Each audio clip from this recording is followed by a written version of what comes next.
Autism எனப்படும் கற்றல் குறைபாடு உடைய குழந்தைகளுக்கு முறையான பயிற்சி அளித்தால் அவர்களையும் சாதனையாளர்களாக மாற்ற முடியும். அதுபோன்ற சூழலை எப்படி உருவாக்குவது என்பதை இப்போது பார்க்கலாம்.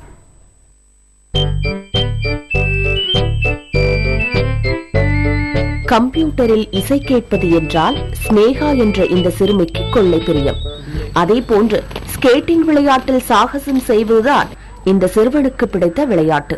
இது மட்டுமின்றி வண்ணம் தீட்டுவது, கைவினைப் பொருட்கள் செய்வது போன்றவை இங்குள்ள சிறுவர் சிறுமிகளுக்கு மிகவும் பிடித்தமான விஷயங்கள்.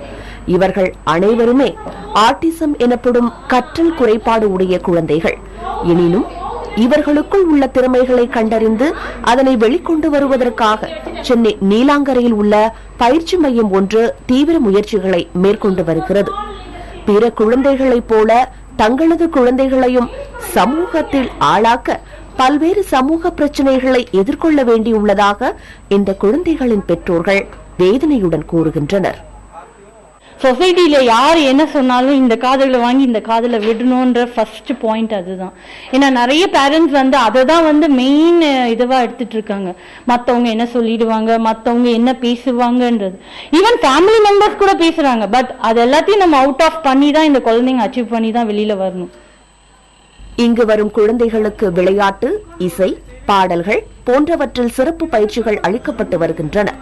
இது தவிர ஓவியம் தீட்டுதல், காகித பை, காகித டம்ளர்கள் போன்ற கைத்தொழில்கள் போன்றவையும் கற்றுக் கொடுக்கப்பட்டு வருகின்றன.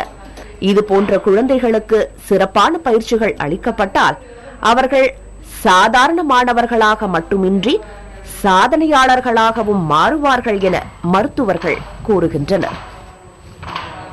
ஆட்டிசம் வெறும் மூளையை சார்ந்த குறைபாடுகள் மட்டும் கிடையாது. ஆட்டிசம் மூளையை தாண்டி நிறைய உறுப்புகளில் ஆட்டிசம் பாதிப்பை ஏற்படுத்துது.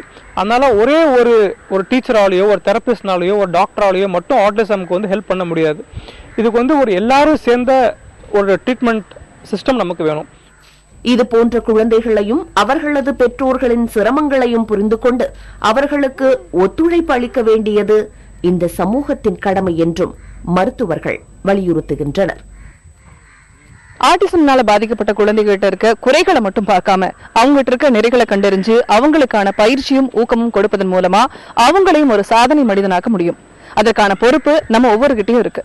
இதுதான் நிதர்சனமான உண்மை. புதிய தலைமுறைக்காக ஒளிப்பதிவாளர் ராஜராஜனுடன் பூர்ணிமா.